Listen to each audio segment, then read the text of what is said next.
Walaikum assalam. I'm equipped with the prize movement today to discourse on the topic Kashmir conflict, existing deadlocks, challenges, and the way forward. Perceptive audience, Kashmir conflict is one of the most pressing and most challenging issues of our time. The conflict that has caused immense suffering and destabilization in the region. It is a wound that continues to fester for a long time and has the potential to ignite a larger conflict. My dear fellows, the Kashmir conflict had its roots in the early 1945 when the princely state of Jammu and Kashmir acceded to India.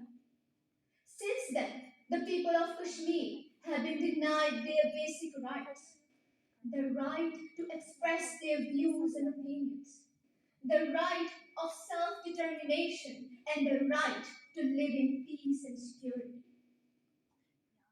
Dear audience, I would like to quote Sir Albert Einstein: peace cannot be kept by force, it can only be achieved by understanding. But what are the challenges in the way of changing them?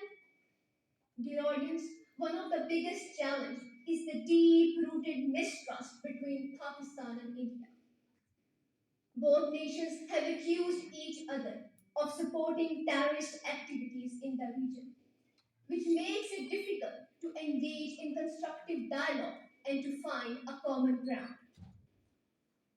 My dear fellows, another challenge is the involvement of multiple stakeholders, including Pakistan, India, and the people of Kashmir themselves. Each party has different political, religious, and historical perspectives that make it difficult to find a mutually acceptable solution. A great scholar, Rumi, once said, "The wound is a place where the light enters you." Dear fellows, the wounds inflicted by the conflict are deep and lasting, and it takes a great deal of understanding to heal them. My dear fellows, but how can we heal them? What is the way forward? Dear audience, the first step in resolving the conflict is to increase the level of meaningful dialogues between the two nations. Both nations must engage in constructive negotiations and address each other's concerns in light of mutual respect and understanding. Another way forward is to address the human rights situation in the region. The excessive use of force, human right abuse, and the restrictions on freedom of expression must end. My dear fellows, there is a need of a solution that takes into account the aspirations of all stakeholders, including the people of Kashmir, and ensures that their voices must be heard.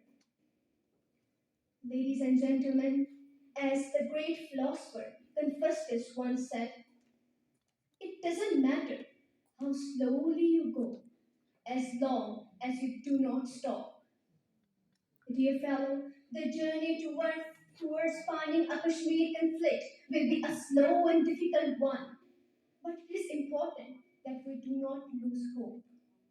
With a strong commitment to speed, a willingness to engage in meaningful dialogue, and a deep understanding of political, historical, and religious perspectives of all parties involved, we can find a way to bring peace, prosperity, and security to the people of Kashmir.